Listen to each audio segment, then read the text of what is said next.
रायगड जिल्ह्यातील महाड पंचायत समितीतील उमेदच्या बचत गटांचा स्तुत्य उपक्रम। महाड तालुक्यातील पंचायत समितीमधील उमेदच्या महिला बचत गटांनी विविध उपक्रमांद्वारे नाविन्यपूर्ण व्यवसाय करून आपल्या उपजीविकेची जबाबदारीची दोरी हाती घेतली आहे। महाड पंचायत समितीच्या उमेदच्या बचत गटांना कमी टक्के व्याजदरातून बँका कर्ज देत असतात।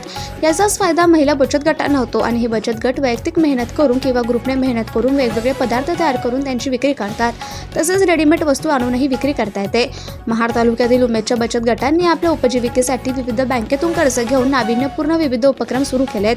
यामध्ये महाड तालुक्यातीलच बचत गट पंचायत समितीच्या आवारामध्ये त्यांच्या गटाने तयार केलेला पदार्थ विक्रीसाठी आणतात। यातून त्यांची उपजीविका चांगल्या प्रकारे होते।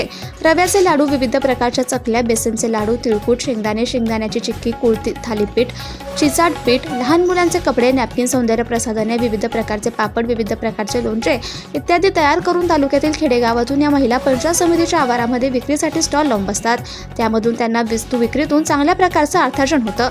महाड तालुक्यातून कामानिमित्त पंचायत समितीला येणारे सर्व शेतकरी बांधव आणि ग्राहक या वस्तू खरेदी करताना दिसतात। महिलांचा हा स्तुत्य उपक्रम खरोखरच वाखाणण्याजोगा आहे। कृषी दर्पण न्यूज चॅनलसाठी राजेंद्र जैतपाळ, महाड, रायगड। नमस्कार, माझं नाव सुवर्णा धनाजी कदम, माझ्या गावाचं नाव पारमाचीवाडी। आमच्या गटा रणरागिणी महिला प्रभाग संघ, जनसेवा, ग्राम संघ, वरण पारमाचीवाडी गटाचे नाव शिवसृष्टी बचत गट।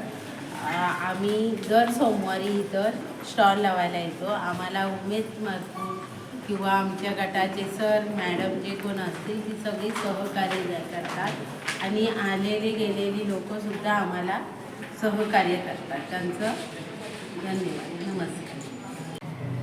नमस्कार, माझे नाव सुषमा गणेश देशमुख, मी वरंद, महाड तालुक्यात वरंद गावात आमचा अगरबत्तीचा व्यवसाय आहे। वैष्णवी महिला सहायता समूह सहायतामधून करतो।